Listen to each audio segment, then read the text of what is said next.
An eye for an eye leaves the whole world blind. But in the land of the blind, the one-eyed man is king.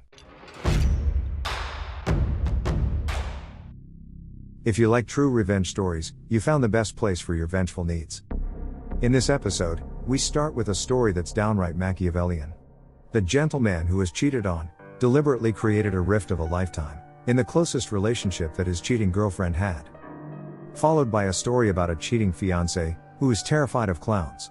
After his fiancée finds out about his cheating, she makes sure to organize a farewell party. But make sure to invite Pennywise and his friends. Lastly, a story that has it all: a kick-ass surprise party, loving family members, momentum build up till the epic moment of surprise, cheating, and cake. If you like this type of content, invite the like button to play hide and seek, emphasize that it should bring their A game, since we're grown-ups, and to make it more fun and challenging. After counting, just take a power nap. Let's dive in. Naturally, viewer discretion is advised. These revenge acts might be disturbing to snowflakes. This story is about one of my college buddies' pro-revenge on his cheating girlfriend of 2 years, Cindy. He was planning on marrying her, have kids and the white picket fence, the whole shabam. He found out that she was cheating on him and he was literally crying in his car for a few days. He didn't tell her he knew. He told her that he was going to his parents' house for a few days to help them with some repairs. Instead, he hung out with us and cried, literally cried in front of his buddies, for a couple of days. We helped him get out of it. He eventually sobered up, but in return, showed hateful determination in his eyes. He told us he was going to destroy her. I didn't even understand it at the time. But looking back, it makes sense now. He was headed to a famous law school and was thinking way ahead of us. He nicely boxed all her items from his apartment and put them in his car.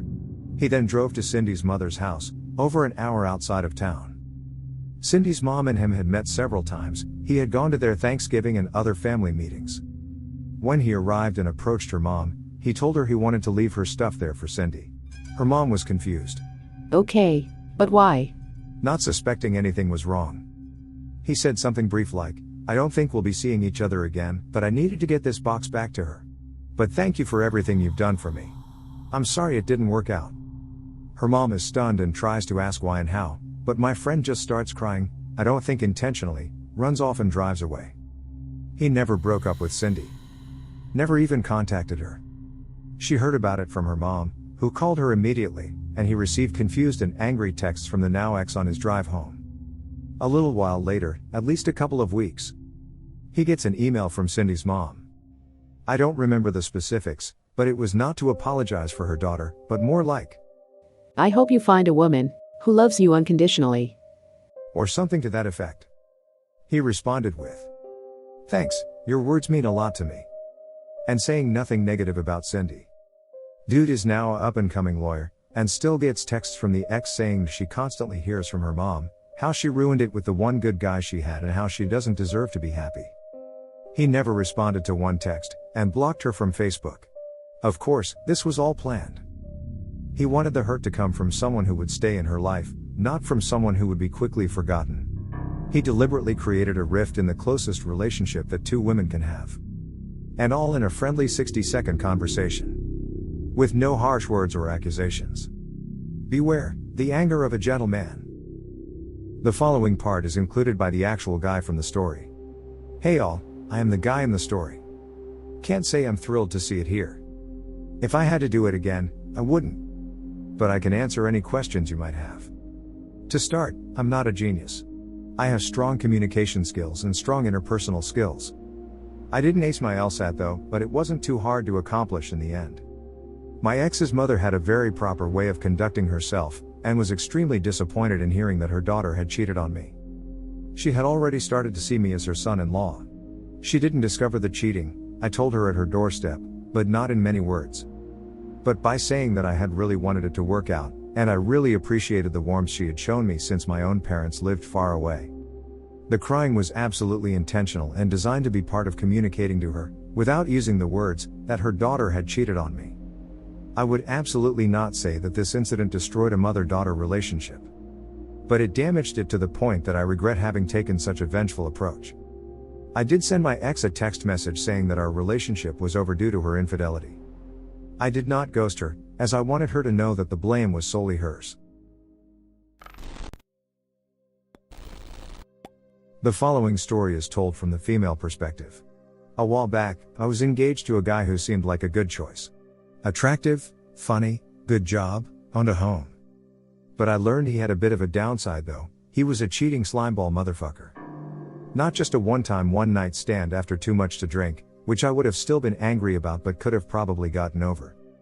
But repeatedly with more than one woman. I picked up on a few cues, but eventually had things confirmed beyond a shadow of a doubt. I was venting to my brother about this, and told him about how I planned to move out, while the assbutt was out on a week-long business trip. He volunteered to help me before I asked. And then got this amazing devious grin on his face. He told me, "We can also leave a memento for him." When I asked what he meant, he said, Pennywise and his friends. You see, the pickle dipper was scared of clowns. Not just a little uncomfortable, but fucking terrified of them. Even as a grown man, a clown on a TV show, webcomic, or book, would freak him out and he'd have to change the channel or look away. My brother owns a print shop and is protective of his little sister. So in the couple of weeks leading up to assbutt's trip, he printed off a dozen pictures of clowns in various sizes. Ranging from really small wallet-sized ones to big poster-sized prints. We framed most of the stuff in some super cheap plastic frames, others we laminated. We managed to move all of my stuff out pretty quickly, which gave us a lot of time to get things set up for my ex. We took down every single framed picture and put up framed clown pictures. The clowns ranged from average clown to nightmare fuel hellspawn. Pictures on the walls, art prints, photographs and frames on tables. You name it, it was replaced with a clown picture. Where we became really devious, was taking the laminated ones and placing them in things like the silverware drawer, the underside of the toilet lid. So when he went to take a leak, he'd be greeted with this when he lifted the seat. We also placed them in the fridge and freezer, on the back of cleaning bottles, in his underwear drawer, and a bunch of other places. We even made sure to put some in places that he wouldn't go into for a while, so he'd get a scare months later. He had one of those attic accesses that you have to pull down on and a ladder descends. We put a big laminated clown face on there, so when the ladder flipped open for him to climb, he'd get a clown face.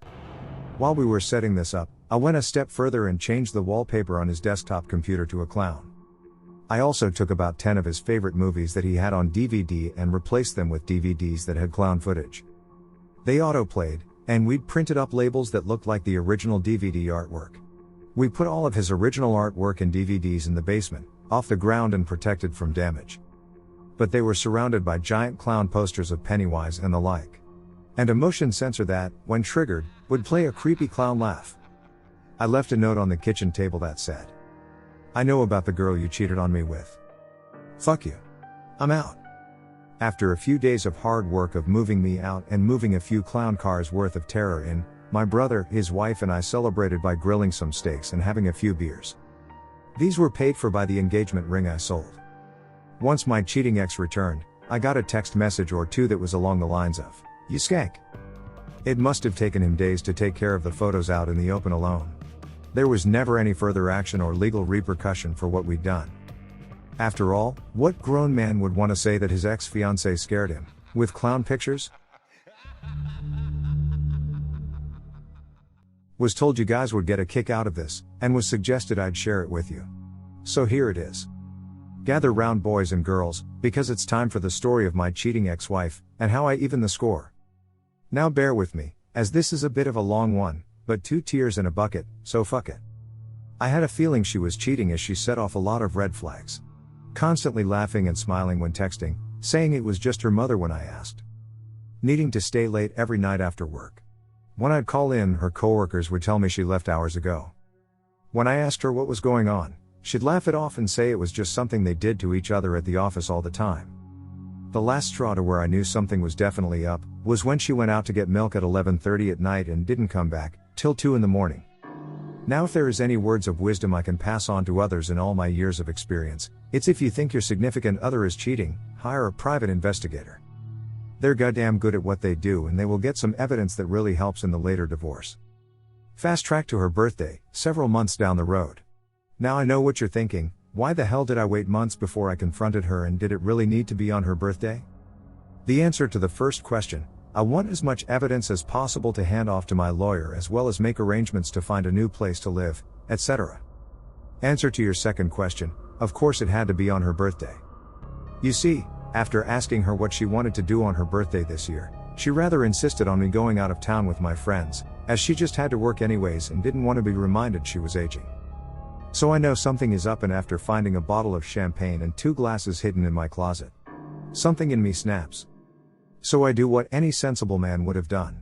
I leave and go to my friend's house pretending like I'm going out of town. While there I call up her mother, father, sister and several of her friends. I tell them how I want to give her a big surprise by sneaking into her room with party streamers, kazoos and a big cake with candles. Sounds fun, right? Well, boy was it.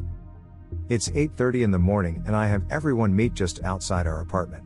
We all pile in the elevator, about 8 of us in total, her mother holding the cake and me reminding everyone to be as quiet as they can be.